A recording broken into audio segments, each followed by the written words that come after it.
Hi friends, welcome back to Inktober Tangles 2025. I'm Martha, your CZT, and we are on day 30.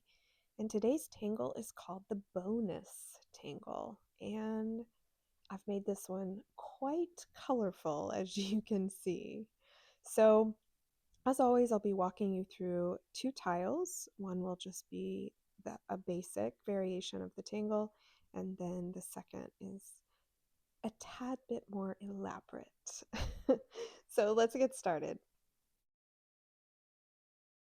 To begin this style, I'm starting with an orb in the middle, and then I'm going to extend um, a teardrop shape or a petal shape from that circle on both sides. So I have two across from each other, and then I'm going to add two more on this side between, and then two more on the other side. So there will be 6 of these teardrop or petal shapes radiating from this orb.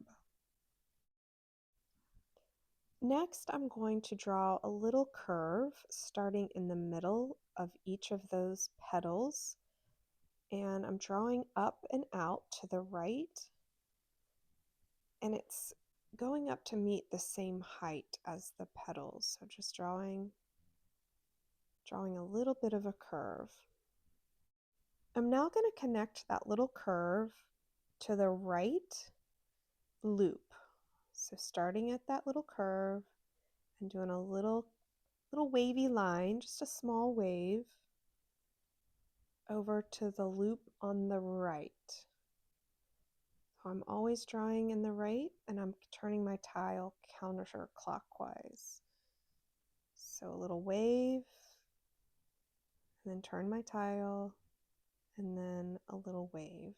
And how lovely is that? When I did this tangle, I actually did it a few months ago for personal interest. I was thinking about teaching a holiday Zentangle class, and I thought this would be the perfect tangle for a little gift card. So anyway, I just think it's lovely, and I know bows are really popular right now, so I'll have to share this tangle with my students because all the girls are wearing bows. So shading, I'm just adding a little bit of graphite inside those original teardrop or flower petal shapes. Just a little highlight so that's like the inside of this bow, this folded ribbon. And then I'm going to add a little bit of graphite right there to that center orb. And then taking my tortillon and blending that graphite in just to soften it up and create a lovely little shadow in there. And there we go. A simple little version of the Bownus tangle. And this is day 30. I can't believe we are almost at the end. Just one more tangle in this Inktober challenge. But if you would like to continue joining me for some tangles, I'll be starting a new challenge November 1st. So stay tuned at the end to learn a little bit more about that. Okay, let's move on to a little bit more of an elaborate version of this tangle, and it's going to be a colorful one.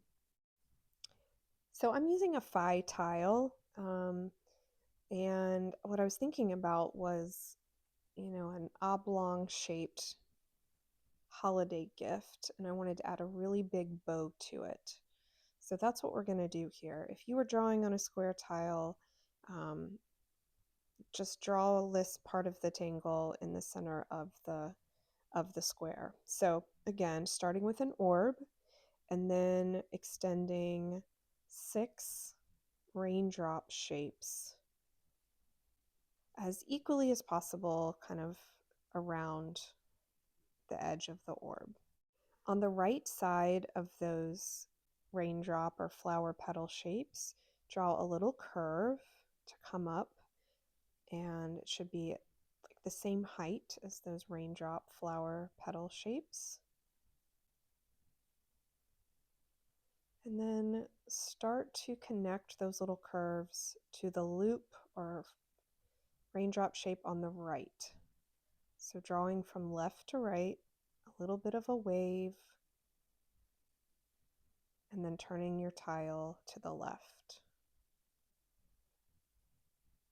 until you get back around. Now this bow is going to grow a lot bigger than the first tile. So starting in the middle of one of those sections, I am drawing a little curve. So it's the top of the loop. So I can't see the whole loop. I can't see the whole raindrop. I can only see the top of it. So it's just a little curve, a little U shape. I'm doing that all the way around. From the right side, draw that curve. So draw from where that U shape meets that part of the bow, draw it up to the right, and continue it all the way around.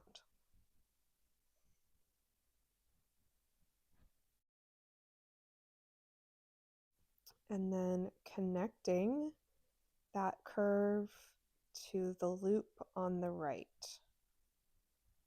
And you'll see that these are a little bit wider, obviously, as we start to grow from that center part of the bow. And we're going to keep growing this. So you could stop here if you wanted to, but I'm going to continue on around and add a third layer. So there's going to be a lot more loops. So I'm going to do one in the middle here, and then one in that little crevice. So turning my tile, one there in the middle, and then one in the crevice. And that one's a little small. I'm just going to try to fit one in, fit two in, I should say. All right, so one in the middle, and then one in the crevice, and then one in the middle, one in that little crevice, one in the middle, and one in the crevice. So it's like doubled up, twice as many loops as we did on the other two layers. So draw now a little curve to the right of that loop, and then you're going to connect those to the loops on the right.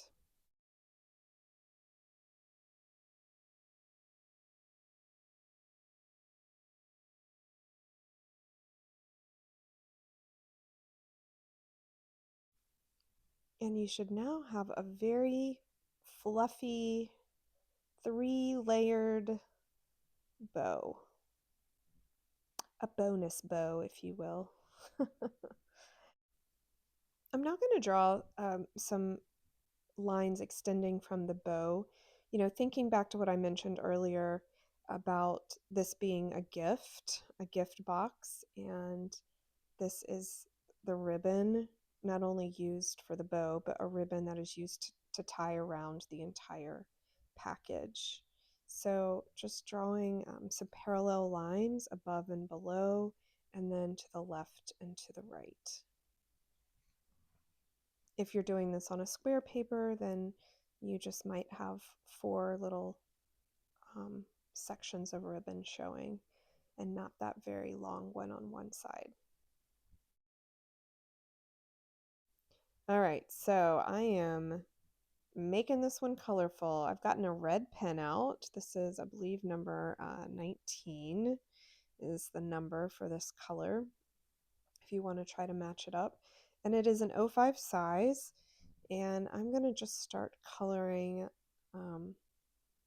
the bow red, and I will talk you through where I'm adding red for a little bit, and then just for time's sake, of course, cut the video and jump ahead, but please, you know, press pause and take your time with this coloring.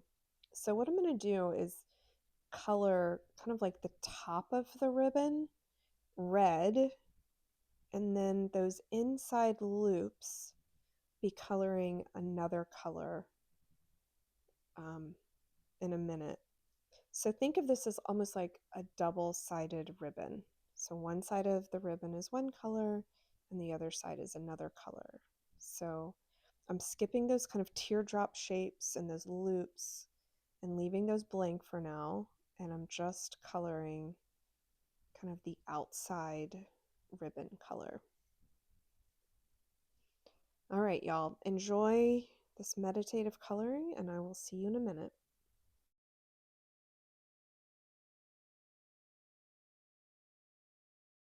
Just a little side note that I kind of thought about as I was watching this. The red ink, sometimes when it touches the black ink, it's almost like it reactivates the black ink and they will kind of mix together on occasion. So just be aware of that, um, that sometimes you might get a little bit of that black pen mixed in with the red close to the edge areas.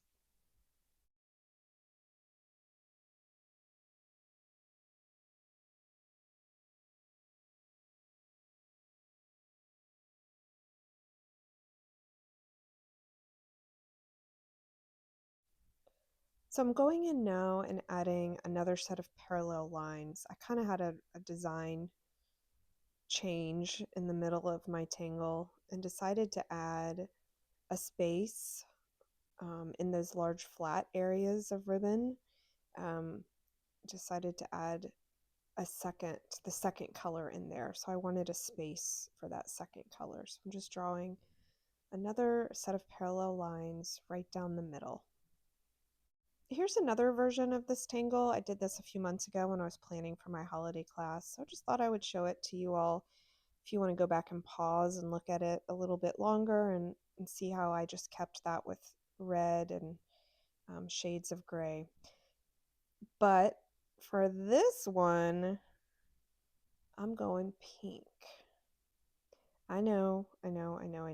Strange design choice, but you know, red and pink are monochromatic colors. This pink is a lot darker than I wanted it to be, but it is what it is. And in the end, I'm really happy with how it turned out. So what color is this? Number 21 is the number for this pink if you're interested in using the same one. I would consider it more of a raspberry color. But I'm filling in all of those raindrop or loop shapes now with this pink color.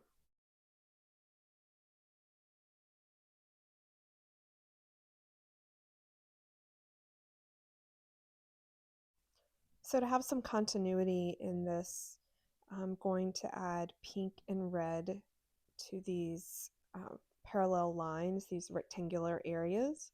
So I'm adding this dark pink in the center section, and then I'll be adding red on either side of it.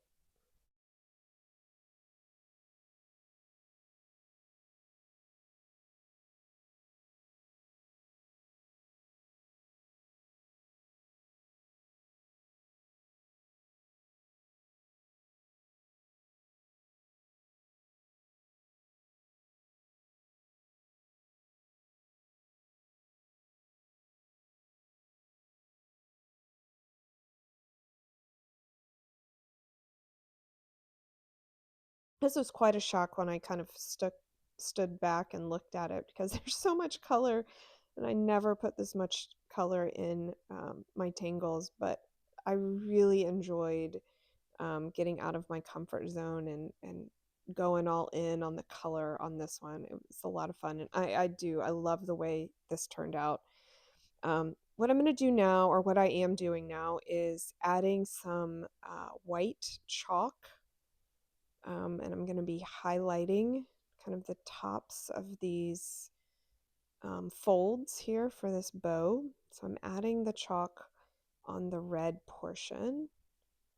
Just kind of bring that part of the bow kind of to the forefront, kind of lift it off, and then I'll be adding some shadows in the pink areas.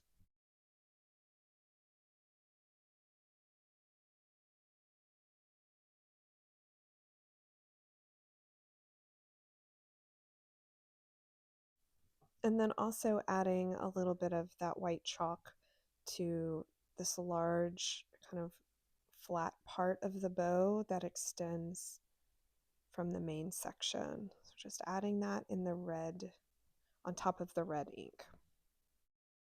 Just like I mentioned a minute ago, I want to add some graphite into these pink areas.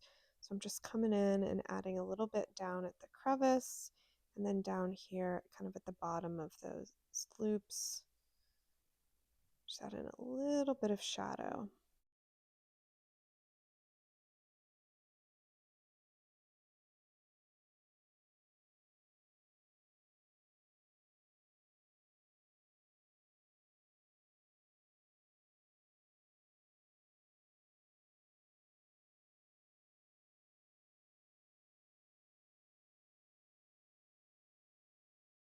For the flat ribbon areas, I'm adding a little bit of graphite right there on the right at the black line.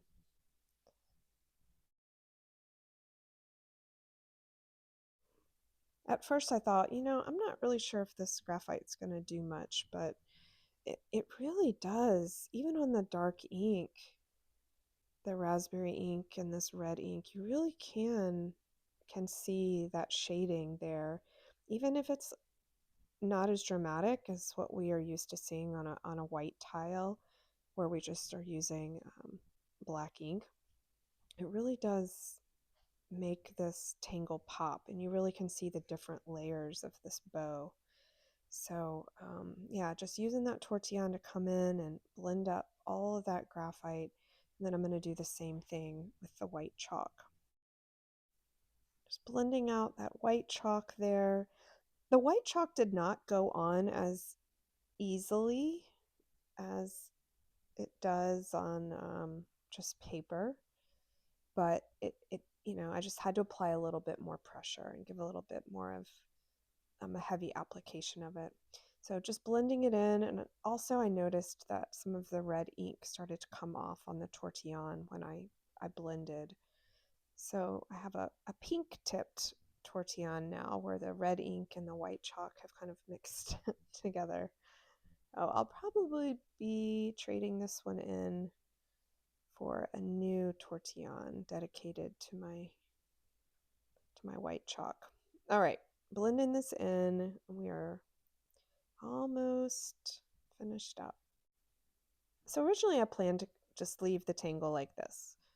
Red, pink, and then the tiles stay white. But then I had a change of heart and I thought, I've added this much color.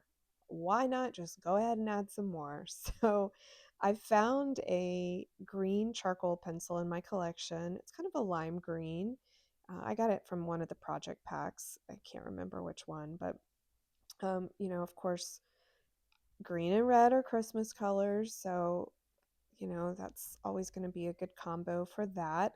But also, red and green are complementary colors. They're across from each other on the color wheel, so they always look really nice next to each other. They complement each other. And then, of course, pink and green look lovely together because pink is a tint of red. So, also considered a complement of green. So, just a little light application of this green chalk to fill in all the negative space on the tile. So I'm blending that out with my tortillon that I have dedicated to my green charcoal pencil. I always color my tortillons so that I know which color chalk they coordinate with.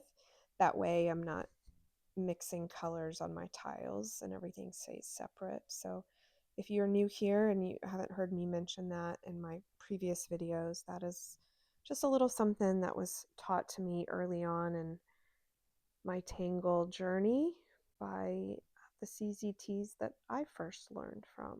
So just a way to keep things tidy. And there we go. What a colorful tile. So unlike what I usually do, but what a gem. I love it. I'm so happy with the way it turned out. I hope you all have enjoyed this as well. So again, this is day 30 of Inktober 2025, and the tangle is called Bownus. Let me know what you all think about all this color, if it was a good choice or a little too much. And I thought I would just give you all a little sneak peek into my November challenge, which is going to be gorgeous. And that's all I'm going to say about it right now. So stay tuned for a little bit more information in the coming days. Again, thank you all for watching. Thank you for subscribing, and thank you for your support. And I look forward to drawing along with you again tomorrow. Have a good one.